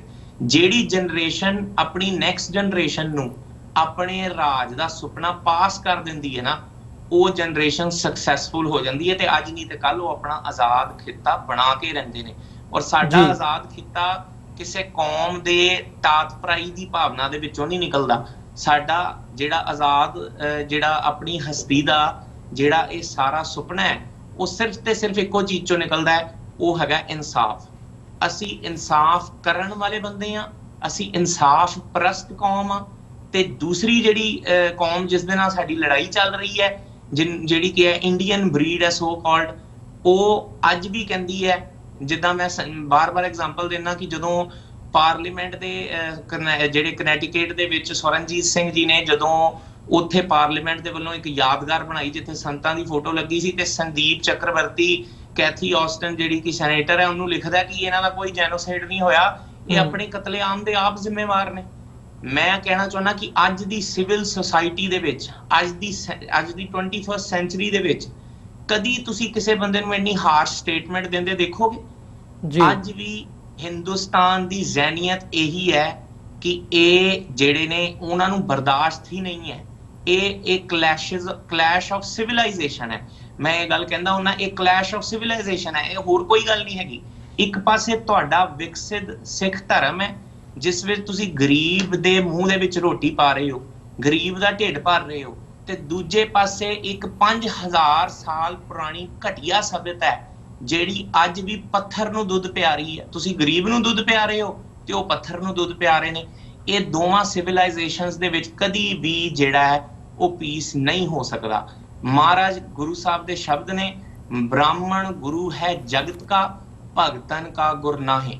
ਮਹਾਰਾਜ ਨੇ ਆਪਣੀ ਸਟੇਟਮੈਂਟ ਕਲੀਅਰ ਕੱਟ ਕਰ ਦਿੱਤੀ ਹੈ, ਨਾ ਹਮ ਹਿੰਦੂ ਨਾ ਮੁਸਲਮਾਨ, ਅੱਲਾ ਰਾਮ ਕੇ ਪਿੰਡ ਪ੍ਰਾਣ। ਆਪਣੀ ਵਿਲੱਖਣਤਾ, ਆਪਣਾ ਨਿਆਰਾਪਨ ਮਹਾਰਾਜ ਨੇ ਸਿੱਧ ਕਰ ਦਿੱਤਾ ਹੈ। ਇਸੇ ਨਿਆਰੇਪਨ ਦੇ ਅੰਦਰ ਸਾਨੂੰ, ਜਦੋਂ ਸਾਡੇ ਲੀਡਰਾਂ ਨੇ ਹਿੰਦੁਸਤਾਨ ਨਾਲ ਜਾਣ ਦਾ ਫੈਸਲਾ ਲਿਆ ਸੀ, ਜੋ ਕਿ ਗਲਤ ਫੈਸਲਾ ਸੀ, ਉਹਨੂੰ ਇੰਟਰੋਸਪੈਕਟ ਕਰਨ ਦੀ ਲੋੜ ਸੀ, ਪਰ ਉਹਨਾਂ ਦਾ ਇਹ ਫੈਸਲਾ ਇਸ ਆਧਾਰ ਤੇ ਬੇਸ ਸੀ, ਜਿਸ ਤਰ੍ਹਾਂ ਭਾਈ ਸਾਹਿਬ ਨੇ ਨਹਿਰੂ ਦੀ ਗੱਲ ਕੀਤੀ ਸੀ 1934 ਦੇ ਵਿੱਚ ਜਦੋਂ ਸੀਸਗੰਜ ਸਾਹਿਬ ਗੁਰਦੁਆਰੇ ਮਹਾਤਮਾ ਗਾਂਧੀ ਨੇ ਇਹ ਗੱਲ ਕਹੀ ਸੀਗੀ ਕਿ ਤੁਸੀਂ ਤੁਹਾਡੀ ਕੌਮ ਨੂੰ ਕੀ ਬਿਟਰੇ ਕਰਨਾ, ਜੇ ਇੱਕ ਵੀ ਬੰਦਾ ਬਿਟਰੇ ਹੋਇਆ ਤੇ ਸਾਡਾ ਆ ਕੇ ਗੱਲ ਫੜ ਲਿਓ, ਅਸੀਂ ਤੁਹਾਨੂੰ ਉਹ ਖਿੱਤਾ ਦੇਵਾਂਗੇ ਨਾਰਥ ਇੰਡੀਆ ਦੇ ਵਿੱਚ ਜਿਸ ਵਿੱਚ ਤੁਸੀਂ ਆਪਣੇ ਰਾਜ ਦਾ ਨਿੱਘ ਮਾਣ ਸਕੋਗੇ।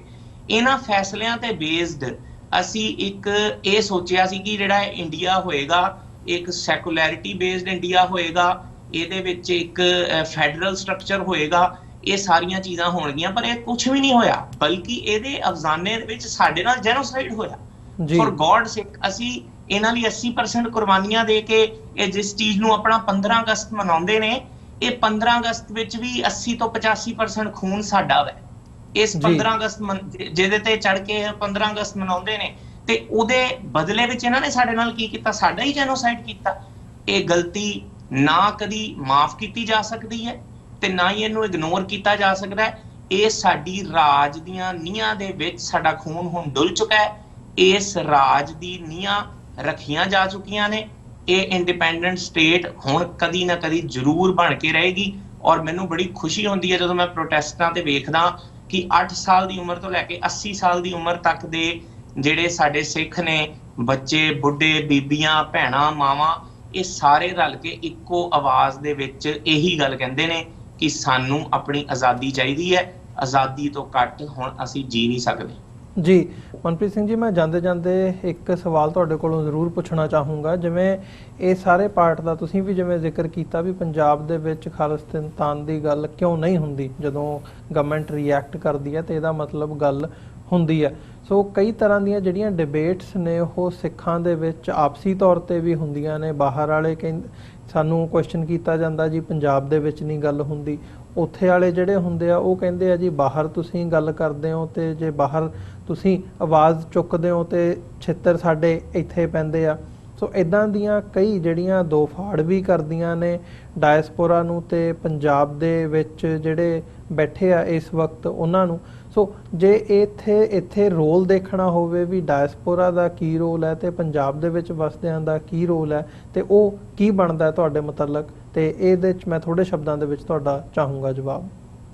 ਬਿਲਕੁਲ ਭਾਜੀ, ਮੈਂ ਇਹਨੂੰ ਥੋੜਾ ਜਿਹਾ ਮੈਟਾਫੋਰਿਕਲੀ ਇਸ ਗੱਲ ਨੂੰ ਲੈਣਾ ਚਾਹੁੰਦਾ। ਤੁਸੀਂ ਇੱਕ ਪਿੰਜਰੇ 'ਚ ਰਹਿੰਦੇ ਹੋ ਤੇ ਤੁਸੀਂ ਜਦੋਂ ਉਸ ਪਿੰਜਰੇ ਤੋਂ ਬਾਹਰ ਆ ਜਾਂਦੇ ਹੋ ਤੇ ਤੁਹਾਨੂੰ ਆਜ਼ਾਦੀ ਦਾ ਅਹਿਸਾਸ ਹੋਣਾ ਸ਼ੁਰੂ ਹੋ ਜਾਂਦਾ ਵੀ ਆਜ਼ਾਦੀ ਹੁੰਦੀ ਕੀ ਹੈ। ਠੀਕ ਉਸੇ ਤਰੀਕੇ ਦੇ ਨਾਲ ਮੈਂ ਸਮਝਦਾ ਕਿ ਜਿਹੜਾ ਪੰਜਾਬ ਜਿਹਨੂੰ ਸਾਨੂੰ ਆਕਿਊਪਾਈ ਕੀਤਾ ਗਿਆ, ਜਿਹੜਾ ਸਾਡਾ ਪੰਜਾਬ, ਅਸੀਂ ਗੁਲਾਮੀ ਦੇ ਅਧੀਨ ਰਹਿ ਕੇ ਸਾਡੀਆਂ ਬਿਰਤੀਆਂ ਗੁਲਾਮੀ ਹੋ ਗਈਆਂ ਨੇ। ਮੈਨੂੰ ਮਾਫ ਕਰਨਾ ਪਰ ਮੈਨੂੰ ਇਹ ਗੱਲ ਕਹਿਣੀ ਪੈਣੀ। ਇਹੀ ਗੁਲਾਮੀ ਦਾ ਅਹਿਸਾਸ ਤੁਸੀਂ ਸੰਤਾਂ ਦੀਆਂ ਸਪੀਚਾਂ ਸੁਣ ਲਓ, ਸਪੀਚਾਂ ਪੁਰਾਣੇ ਸਿੰਘਾਂ ਦੀਆਂ ਸੁਣ ਲਓ, ਕਹਿੰਦੇ ਗੁਲਾਮੀ ਦਾ ਅਹਿਸਾਸ ਕਰੋ। ਪਹਿਲਾਂ ਬਿਮਾਰੀ ਦਾ ਇਲਾਜ ਕਰਨ ਤੋਂ ਪਹਿਲਾਂ ਡਾਇਗਨੋਸ ਕਰਨਾ ਪੈਣਾ, ਐਕਸੈਪਟ ਕਰਨਾ ਪੈਣਾ ਵੀ ਅਸੀਂ ਬਿਮਾਰ ਆ। ਸੋ ਬਿਮਾਰੀ ਇਹੀ ਹੈ, ਬਿਮਾਰੀ ਹੈ ਗੁਲਾਮੀ ਦੀ। ਅਸੀਂ ਜਿਹੜੇ ਬਾਹਰ ਆ ਗਏ ਆ, ਬਿਲਕੁਲ ਮੈਂ ਸਮਝਦਾ ਉੱਥੇ ਅੱਜ ਵੀ ਡਰ ਹੈ, ਉੱਥੇ ਅੱਜ ਵੀ ਪਰਸੀਕਿਊਸ਼ਨ ਦਾ ਡਰ ਕੀ ਉਹ ਤਾਂ ਸਾਡੇ ਸਾਹਮਣੇ ਹੈ। ਜੱਗੀ ਜੌਲ ਨੂੰ 1000 ਦਿਨ ਹੋ ਗਏ, ਬਾਹਰ ਦਾ ਸਿਟੀਜ਼ਨ ਹੈ, ਨੈਵਰ ਫੋਰਗੇਟ 1984 ਵੈਬਸਾਈਟ ਚਲਾਉਂਦਾ ਸੀ, ਇਹੀ ਸੀ ਨਾ ਉਹਦਾ ਕਸੂਰ। ਤੇ ਉਹ ਜਦੋਂ ਹੀ ਇੰਡੀਆ ਗਿਆ ਤੇ ਉਹਨੂੰ ਫੜ ਲਿਆ ਗਿਆ। ਹੋਰ ਕਿੰਨਿਆਂ ਦੀ ਮੈਂ ਗੱਲ ਕਰਾਂ, ਰਵਿੰਦਰ ਸਿੰਘ ਦੀ ਗੱਲ ਕਰ ਲਵਾਂ, 3 ਬੰਦੇ ਕਿਤਾਬਾਂ ਰੱਖੀਆਂ ਫੜੇ ਗਏ, ਠੀਕ ਹੈ, ਅੱਜ ਉਹਨਾਂ ਤੇ ਉਹ ਚੱਲ ਰਹੇ। ਹੁਣ UAPA ਦੇ ਅਧੀਨ ਕਿੰਨੇ ਮੁੰਡੇ ਫੜ ਲਏ ਗਏ ਨੇ, ਕੀ ਪਤਾ ਉਹਨਾਂ ਦੀ ਜ਼ਮਾਨਤਾਂ ਕਦੋਂ ਹੋਣੀਆਂ। ਜਥੇਦਾਰ ਜਗਤਾਰ ਸਿੰਘ ਬਾਰਾ ਦੇਖ ਲਓ, ਸਾਰੇ ਕੇਸਾਂ ਚੋਂ ਬਰੀ, ਸਭ ਕੁਝ ਬਰੀ, ਪਰ ਫਿਰ ਵੀ ਨਹੀਂ ਛੱਡਿਆ ਜਾਂਦਾ, ਇੱਕ ਪੈਰੋਲ ਤੱਕ ਨਹੀਂ ਦਿੱਤੀ ਜਾਂਦੀ। ਮੇਰਾ ਕਹਿਣ ਤੋਂ ਭਾਵ ਇਹ ਹੈ ਕਿ ਇਹ ਜਿਹੜੀ ਗੁਲਾਮੀ ਹੈ, ਇਹਦਾ ਅਹਿਸਾਸ ਕਰਦੇ ਕਰਦੇ ਇਨਸਾਨ ਕਈ ਵਾਰੀ ਭੁੱਲ ਜਾਂਦਾ ਹੈ ਕਿ ਉਹ ਗੁਲਾਮ ਹੈ, ਉਹ ਇੰਨਾ ਆਦੀ ਹੋ ਜਾਂਦਾ ਹੈ। ਪਰ ਮੈਂ ਇੱਕ ਗੱਲ ਕਹਿਣਾ ਚਾਹੁੰਦਾ, ਮੇਰਾ ਮੈਟਾਫੋਰ ਇਹ ਸੀ ਕਿ ਪਿੰਜਰਾ ਭਾਜੀ ਭਾਵੇਂ ਸੋਨੇ ਦਾ ਵੀ ਹੋਵੇ, ਇਹ ਤਾਂ ਹਿੰਦੁਸਤਾਨ ਦਾ ਪਿੰਜਰਾ ਹੀ ਬੜਾ ਗੰਦਾ ਹੈ। ਇਹ ਤਾਂ ਸਾਡੀਆਂ ਹੱਡੀਆਂ ਤੇ ਸਾਡੇ ਖੂਨ ਦੇ ਨਾਲ ਬਣਿਆ ਹੋਇਆ ਪਿੰਜਰਾ, ਜਿਹਦੇ ਵਿੱਚ ਸਾਨੂੰ ਹੀ ਇਹਨਾਂ ਨੇ ਕੈਦ ਕੀਤਾ ਹੋਇਆ। ਪਰ ਮੈਂ ਇੱਕ ਗੱਲ ਪੁੱਛਣਾ ਚਾਹੁੰਦਾ, ਸਵਾਲ ਸਿਰਫ ਸਿੰਪਲ ਹੈ। ਕਿਸੇ ਵੀ ਪੰਛੀ ਨੂੰ ਭਾਵੇਂ ਸੋਨੇ ਦਾ ਪਿੰਜਰੇ 'ਚ ਰੱਖ ਲਓ, ਉਹਨੂੰ ਲੱਖਾਂ ਨਿਯਮਤਾਂ ਉਹਦੇ ਅੰਦਰ ਦੇ ਦਿਓ, ਜਿੱਦਾਂ ਹੀ ਉਹਦਾ ਡੋਰ ਖੋਲੋਗੇ ਉਹ ਪੰਛੀ ਉਸ ਪਿੰਜਰੇ 'ਚੋਂ ਬਾਹਰ ਨਿਕਲ ਜਾਏਗਾ ਔਰ ਕਦੀ ਵਾਪਸ ਉਸ ਪਿੰਜਰੇ 'ਚ ਨਹੀਂ ਆਏਗਾ।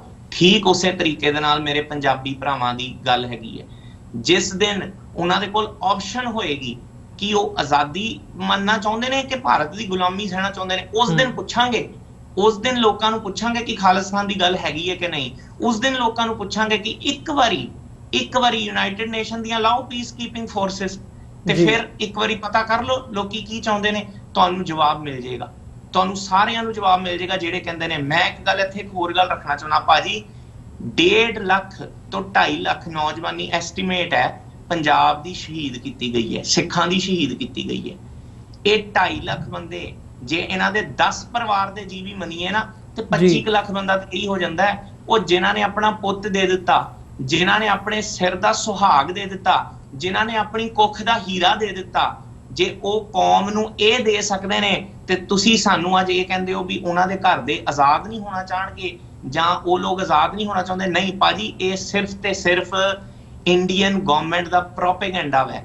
ਇਹ ਉਹਨਾਂ ਦੇ ਪ੍ਰੋਪੇਗੈਂਡਾ ਕਰਨ ਵਾਲੇ ਉਹ ਲੋਕ ਨੇ ਜਿਹੜੇ ਸਾਡੇ 'ਚ ਕਨਫਿਊਜ਼ਨਸ ਪਾਉਂਦੇ ਨੇ, ਸਾਡੇ ਵਿੱਚ ਦੋ ਫਾੜ ਪਾਉਂਦੇ ਨੇ, ਸਾਨੂੰ ਵੱਖਰਾ ਕਰਦੇ ਨੇ। ਅੱਜ ਪੰਜਾਬ ਆਜ਼ਾਦ ਕਰਾਓ, ਮੇਰੇ ਵਰਗਾ ਬੰਦਾ ਜਾਂ ਭਾਈ ਹਿੰਮਤ ਸਿੰਘ ਵਰਗੇ ਨੂੰ ਪੁੱਛ ਲਓ ਕਿ ਅਸੀਂ ਕੀ ਆਪਣੇ ਪੰਜਾਬ ਨਹੀਂ ਜਾਵਾਂਗੇ? ਕਿ ਸਾਡਾ ਦਿਲ ਨਹੀਂ ਤੜਫਦਾ ਵੀ ਅਸੀਂ ਦਰਬਾਰ ਸਾਹਿਬ ਜਾਈਏ? ਪਰ ਸਾਨੂੰ ਵੀ ਪਤਾ ਹੈ ਜੇ ਅਸੀਂ ਉੱਥੇ ਜਾਵਾਂਗੇ ਤੇ ਇਹਨਾਂ ਨੇ ਸਾਡੇ ਨਾਲ ਕੀ ਕਰਨਾ ਹੈ, ਕਿਉਂਕਿ ਅਸੀਂ ਬਾਹਰੋਂ ਇੱਥੇ ਆਪਣੇ ਭਰਾਵਾਂ ਦੇ ਹੱਕ ਸੱਚ ਦੀ ਆਵਾਜ਼ ਬੁਲੰਦ ਕਰਦੇ ਹਾਂ। ਪੰਜਾਬ ਸਾਡਾ ਹੈ। ਜਿਸ ਦਿਨ ਇਜ਼ਰਾਈਲ ਬਣ ਗਿਆ ਸੀ, ਪੂਰੇ ਵਰਲਡ ਤੋਂ ਜੂਸ ਜਾ ਕੇ ਉੱਥੇ ਜ਼ਮੀਨਾਂ ਵੀ ਖਰੀਦੀਆਂ ਉਹਨਾਂ ਨੇ, ਉੱਥੇ ਵਸੇ ਵੀ, ਉੱਥੇ ਆਪਣੇ ਘਰ ਵੀ ਬਣਾਏ, ਸਭ ਕੁਝ ਕੀਤਾ। ਇਹ ਗੱਲ ਦੇ ਵਿੱਚ ਕੋਈ ਦੋ ਰਾਏ ਨਹੀਂ। ਸਾਡੇ ਵਿੱਚ ਉਹੀ ਦਿਲ ਧੜਕਦਾ ਹੈ, ਸਾਡੇ ਵਿੱਚ ਉਹੀ ਮਿੱਟੀ ਦੀ ਖੁਸ਼ਬੂ ਹੈ, ਸਾਡੇ ਵਿੱਚ ਉਹੀ ਸਾਡੀ ਸ਼ਹੀਦਾਂ ਦੀ ਸਰਜ਼ਮੀਨ ਉਨੀ ਹੀ ਅੱਜ ਵੀ ਇੰਪੋਰਟੈਂਟ ਹੈ ਜਿੰਨੀ ਉਸ ਵੇਲੇ ਸੀਗੀ ਜਦੋਂ ਅਸੀਂ ਪੰਜਾਬ 'ਚ ਰਹਿੰਦੇ ਸੀ, ਤੇ ਉਹਨਾਂ ਲਈ ਵੀ ਜਿਹੜੇ ਅੱਜ ਪੰਜਾਬ 'ਚ ਰਹਿ ਰਹੇ ਨੇ। ਬਸ ਮੈਂ ਇੱਕ ਹੀ ਗੱਲ ਮੈਟਾਫੋਰ ਕਹਿ ਕੇ ਮੈਂ ਇੱਥੇ ਗੱਲ ਖਤਮ ਕਰਨੀ ਹੈ। ਕਈ ਵਾਰੀ ਇਹ ਕਿਹਾ ਜਾਂਦਾ ਹੈ ਜੀ ਕਿ ਸਿੱਖ ਆਪਸ 'ਚ ਬਹੁਤ ਲੜਦੇ ਨੇ ਜੀ, ਤੇ ਜੀ ਸਿੱਖ ਕਦੀ ਰਾਜ ਨਹੀਂ ਕਰ ਸਕਦੇ। ਇੱਕ ਬੜੀ ਨਾਰਮਲ ਜੀ ਗੱਲ ਹੈ ਜਿਹੜੀ ਕਹੀ ਜਾਂਦੀ ਹੈ। ਬ੍ਰਾਹਮਣਾਂ ਦੇ, ਹਿੰਦੂਆਂ ਦੇ 33 ਕਰੋੜ ਇਸ਼ਟ ਨੇ, 33 ਕਰੋੜ, ਤੇ ਬਹੁਤ ਸਾਰੀਆਂ ਉਹਨਾਂ 'ਚ ਲੜਾਈਆਂ ਹੋਈਆਂ। ਕਈ ਵਾਰੀ ਸ਼ੂਦਰਾਂ ਨੇ ਵੈਸ਼ਿਆ ਤੇ ਹਮਲਾ ਕੀਤਾ, ਮੁਕਾ ਦਿੱਤੇ। ਕਈ ਵਾਰੀ ਅਸੀਂ ਦੇਖਿਆ ਯਾਦਵਾਂ ਨੂੰ ਖਤਮ ਕਰ ਦਿੱਤਾ ਗਿਆ, ਕਈ ਵਾਰੀ ਖੱਤਰੀਆਂ ਨੇ ਬ੍ਰਾਹਮਣਾਂ ਨੂੰ ਖਤਮ ਕਰ ਦਿੱਤਾ।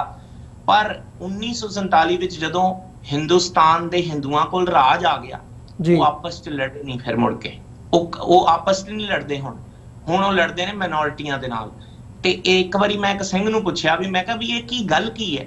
ਉਹ ਕਹਿੰਦਾ ਜੀ ਭਾਜੀ ਗੱਲ ਸਿੰਪਲ ਹੈ, ਤੁਸੀਂ ਸ਼ੇਰਾਂ ਨੂੰ ਕਹਿੰਦਾ ਕਦੀ ਸ਼ਿਕਾਰ ਲਈ ਆਪਸ ਵਿੱਚ ਲੜਦੇ ਨਹੀਂ ਵੇਖੋਗੇ ਕਦੀ ਵੀ। ਪਰ ਕਹਿੰਦਾ ਇਹੀ ਉਹ ਸ਼ੇਰਾਂ ਨੂੰ ਇੱਕ ਪਿੰਜਰੇ 'ਚ ਕੈਦ ਕਰ ਦਿਓ ਤੇ ਉਹਨਾਂ ਵੱਲ ਇੱਕ ਬੋਟੀ ਸੁੱਟੋ ਤੇ ਉਹ ਆਪਸ ਦੇ ਵਿੱਚ ਲੜਨਗੇ ਕਿ ਇਹ ਬੋਟੀ ਨਹੀਂ ਪਹਿਲਾਂ ਮੈਂ ਖਾਣੀ ਹੈ। ਕਿਉਂ? ਕਿਉਂਕਿ ਗੁਲਾਮ ਨੇ, ਭੁੱਖੇ ਨੇ, ਤੇ ਉਹ ਜਿਹੜੀਆਂ ਗੁਲਾਮੀ ਦੀਆਂ ਬੇੜੀਆਂ ਦੇ ਵਿੱਚ ਜਕੜੇ ਹੋਏ ਨੇ ਜੀ। ਉਹ ਕਹਿੰਦਾ ਸਿੱਖ ਕੌਮ ਦਾ ਵੀ ਇਹੀ ਹਾਲ ਹੈ ਅੱਜ, ਕਿਉਂਕਿ ਅਸੀਂ ਗੁਲਾਮੀਆਂ ਦੇ ਵਿੱਚ ਪਏ ਹੋਏ ਹਾਂ, ਸਾਡੇ ਵਿੱਚ ਕਨਫਿਊਜ਼ਨਸ ਪਾਈਆਂ ਜਾ ਰਹੀਆਂ। ਸਾਡਾ ਆਪਣਾ ਰਾਜ ਨਹੀਂ ਹੈ। ਮਿਸਲਾਂ ਲੜਦੀਆਂ ਸਨ, ਪਰ ਜਦੋਂ ਖਾਲਸਾ ਰਾਜ ਬਣ ਗਿਆ, ਮਿਸਲਾਂ ਨੇ ਆਪਸ ਲੜਨਾ ਬੰਦ ਕਰ ਦਿੱਤਾ। ਫਿਰ ਤੁਹਾਡੀਆਂ ਲੜਾਈਆਂ, ਫਿਰ ਤੁਹਾਡੇ ਐਕਸਟਰਨਲ ਅਫੇਅਰਸ ਹੁੰਦੇ ਸਨ, ਇੰਟਰਨਲ ਅਫੇਅਰਸ ਮਿਨੀਮਾਈਜ਼ ਹੋ ਜਾਂਦੇ ਨੇ। ਅੱਜ ਕਿਉਂਕਿ ਸਾਡੇ ਤੇ ਆਪਰੇਸ਼ਨ ਕੀਤਾ ਜਾ ਰਿਹਾ, ਸਾਨੂੰ ਗੁਲਾਮ ਰੱਖਿਆ ਗਿਆ, ਤਾਈਓ ਅੱਜ ਸਾਡੇ ਇੰਟਰਨਲ ਅਫੇਅਰਸ ਏਡੇ ਜ਼ਿਆਦਾ ਨੇ। ਇਹ ਗੁਲਾਮੀ ਦੀਆਂ ਬਿਰਤੀਆਂ ਹੁੰਦੀਆਂ ਨੇ। ਜਿਸ ਦਿਨ ਅਸੀਂ ਗੁਲਾਮੀ ਚੋਂ ਨਿਕਲ ਜਾਵਾਂਗੇ, ਉਸ ਦਿਨ ਸ਼ਾਇਦ ਸਾਡੇ ਆਪਣੇ ਮਸਲੇ ਵੀ ਨਹੀਂ ਰਹਿ ਜਾਣਗੇ, ਕਿਉਂਕਿ ਉਸ ਦਿਨ ਸਾਨੂੰ ਜਿਹੜੀ ਆਪਣੀ ਰਾਜਸੀ ਪ੍ਰਭੂ ਸੱਤਾ ਨੂੰ ਸੰਭਾਲਣ ਦੀ ਜ਼ਿੰਮੇਵਾਰੀ ਸਾਡੇ ਸਿਰ ਤੇ ਪੈ ਜਾਏਗੀ। ਇਸ ਵੇਲੇ ਸਾਡੇ ਸਿਰ ਤੇ ਕੋਈ ਜ਼ਿੰਮੇਵਾਰੀ ਨਹੀਂ ਹੈਗੀ। Let's be honest. ਜਿਹੜੇ ਸਿੰਘ ਜ਼ਿੰਮੇਵਾਰੀ ਸਮਝਦੇ ਨੇ ਉਹ ਹਮੇਸ਼ਾ ਪੰਥ ਨੂੰ ਜੋੜਨ ਦੀ ਗੱਲ ਕਰਦੇ ਨੇ, ਕਦੀ ਤੋੜਨ ਦੀ ਗੱਲ ਨਹੀਂ ਕਰਦੇ। ਸੋ ਮੇਰਾ ਤੇ ਇਹੀ ਕਹਿਣਾ ਹੈ ਕਿ ਇਹ ਸਭ ਦਾ ਇੱਕੋ ਇੱਕ ਹੱਲ ਹੈ ਜੀ। ਜਿਸ ਦਿਨ ਅਸੀਂ ਆਜ਼ਾਦ ਹੋ ਜਾਵਾਂਗੇ, ਉਸ ਦਿਨ ਇਹ ਮਸਲੇ ਵੀ ਹੱਲ ਹੋ ਜਾਣਗੇ, ਤੇ ਉਸ ਦਿਨ ਤੁਹਾਨੂੰ ਸਾਰੀ ਕੌਮ ਇੱਕ ਮੁਕੰਮਲ ਝੜੀ ਵਿੱਚ ਨਜ਼ਰ ਆਏਗੀ। ਪਰ ਅੱਜ ਵੀ ਭਾਵੇਂ ਉਹ ਕੋਈ ਪੰਜਾਬ 'ਚ ਰਹਿੰਦਾ ਹੈ, ਕੋਈ ਬਾਹਰ ਰਹਿੰਦਾ ਹੈ, ਭਾਵੇਂ ਕੋਈ ਰਹਿਤਮਾਨ ਸਿੱਖ ਹੈ ਤੇ ਭਾਵੇਂ ਕੋਈ ਨੌਨ ਕੇਸਾਧਾਰੀ ਸਿੱਖ ਹੈ, ਕਿਸੇ ਨੂੰ ਵੀ ਪੁੱਛ ਲਓ, ਕਿਸੇ ਵੀ ਪੰਜਾਬੀ, ਕੋਈ ਚੰਗਾ ਪੰਜਾਬੀ, ਭਾਵੇਂ ਪੰਜਾਬੀ ਹਿੰਦੂ ਵੀ ਹੋਵੇ, ਭਾਵੇਂ ਪੰਜਾਬੀ ਮੁਸਲਮਾਨ ਵੀ ਹੋਵੇ, ਜੇ ਉਸ ਨੂੰ ਤੁਸੀਂ ਪੰਜਾਬ ਦੀ ਦੁਰਦਸ਼ਾ ਦੇ ਬਾਰੇ ਪੁੱਛ ਲਓਗੇ ਨਾ, ਤੇ ਉਹਦੇ ਮਨ ਦੇ ਵਿੱਚੋਂ ਵੀ ਇਹੀ ਗੱਲ ਨਿਕਲੇਗੀ ਕਿ ਵਾਕਈ ਜਦ ਸਾਡੇ ਉੱਤੇ ਇਹੋ ਜੀ ਕਮਜ਼ੋਰ ਬਿਰਤੀਆਂ ਦੇ ਲੋਕਾਂ ਨੇ ਰਾਜ ਕਰਨਾ ਹੈ, ਇਹਨਾਂ ਨੇ ਸਾਡਾ ਬੇੜਾ ਗਰਕ ਹੀ ਕਰਨਾ ਹੈ, ਇਹਨਾਂ ਨੇ ਸਾਡੇ ਬੱਚਿਆਂ ਨੂੰ ਨਸ਼ਿਆਂ 'ਚ ਪਾਣਾ ਹੈ, ਇਹਨਾਂ ਨੇ ਸਾਡਾ ਪਾਣੀ ਮੋੜ ਕੇ ਦੂਜੇ ਸੂਬਿਆਂ ਨੂੰ ਦੇਣਾ ਹੈ, ਹਰ ਉਹ ਤਰੀਕੇ ਨਾਲ ਸਾਡਾ ਕਤਲ ਕਰਨਾ ਹੈ, ਹਰ ਉਹ ਤਰੀਕੇ ਨਾਲ ਸਾਡਾ ਇਕੋਨੋਸਾਈਡ, ਜੈਨੋਸਾਈਡ ਕਰਨਾ ਹੈ, ਜਿਸ ਤਰੀਕੇ ਨਾਲ ਕੀਤਾ ਜਾ ਸਕਦਾ ਹੈ। ਸੋ ਇਹਨਾਂ ਸਾਰੀਆਂ ਗੱਲਾਂ ਦਾ ਹੱਲ ਇਹੀ ਹੈ ਕਿ ਪੋਜ਼ਿਟਿਵ ਤਰੀਕੇ ਨਾਲ ਕੰਮ ਕਰਦੇ ਹੋਏ ਅਸੀਂ ਆਪਣੀ ਆਜ਼ਾਦੀ ਵੱਲ ਇੱਕ ਇੱਕ ਕਦਮ ਕਰਕੇ ਵਧਾਈਏ, ਤੇ ਗੁਰੂ ਸਾਹਿਬ ਕਿਰਪਾ ਕਰਨਗੇ। ਮਹਾਰਾਜ ਤਾਂ ਸਾਰੀ ਸ੍ਰਿਸ਼ਟ ਦਾ ਰਾਜ ਸਿੱਖਾਂ ਨੂੰ ਦੇ ਸਕਦੇ ਨੇ, ਮਹਾਰਾਜ ਸਮਰੱਥ ਨੇ, ਤੇ ਇਸ ਕਰਕੇ ਮਹਾਰਾਜ ਕਿਰਪਾ ਕਰਨਗੇ। ਜ਼ਰੂਰ ਕਿਸੇ ਨਾ ਕਿਸੇ ਦਿਨ ਜਿਹੜਾ ਸਾਡਾ ਰਾਜ ਹੈ ਉਹ ਦੁਨੀਆ ਦੇ ਨਕਸ਼ੇ ਤੇ ਸਭ ਤੋਂ ਵਧੀਆ ਰਾਜ ਬਣ ਕੇ, ਜਿਸ ਤਰ੍ਹਾਂ ਮਹਾਰਾਜਾ ਰਣਜੀਤ ਸਿੰਘ ਦਾ ਰਾਜ ਸੀ, ਸਭ ਤੋਂ ਵਧੀਆ ਮੋਨਿਟਰੀ ਵੈਲਿਊ, ਸਭ ਤੋਂ ਵਧੀਆ ਫਾਈਨੈਂਸ਼ੀਅਲ ਵੈਲਿਊ, ਸਭ ਤੋਂ ਵਧੀਆ ਐਜੂਕੇਸ਼ਨ ਸਿਸਟਮ, ਔਰ ਸੈਕੂਲਰ, ਸਭ ਤੋਂ ਜਿਹੜਾ ਟਰੂਲੀ ਸੈਕੂਲਰ ਰਾਜ ਹੈ। ਹਿੰਦੁਸਤਾਨ ਨੂੰ ਵੀ ਪਤਾ ਹੈ ਜੇ ਟਰੂਲੀ ਸੈਕੂਲਰ ਰਾਜ ਏਸ਼ੀਅਨ ਸਬ ਕੰਟੀਨੈਂਟ 'ਚ ਕਿਸੇ ਨੇ ਦਿੱਤਾ ਤੇ ਉਹ ਸਿਰਫ ਸਿੱਖਾਂ ਨੇ ਦਿੱਤਾ, ਜਿਹਦੇ ਵਿੱਚ ਜੇ ਮੰਦਿਰਾਂ ਨੂੰ, ਗੁਰਦੁਆਰਿਆਂ ਨੂੰ ਸੋਨਾ ਚੜਾਇਆ ਗਿਆ ਸੀ ਤੇ ਮੰਦਿਰਾਂ ਨੂੰ ਵੀ ਸੋਨਾ ਚੜਾਇਆ ਗਿਆ ਸੀ।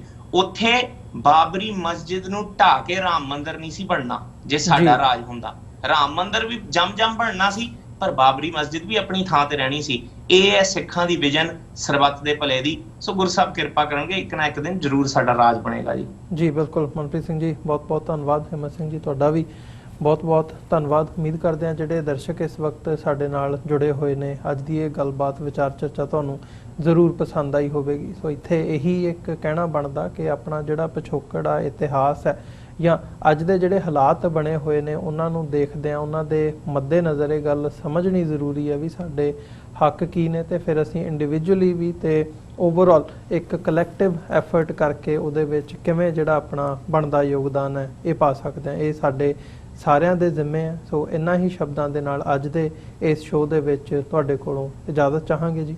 ਫਤਿਹ ਦੀ ਸਾਂਝ ਪਾਈਏ ਅੰਤ ਦੇ ਵਿੱਚ। ਵਾਹਿਗੁਰੂ ਜੀ ਕਾ ਖਾਲਸਾ, ਵਾਹਿਗੁਰੂ ਜੀ ਕੀ ਫਤਿਹ।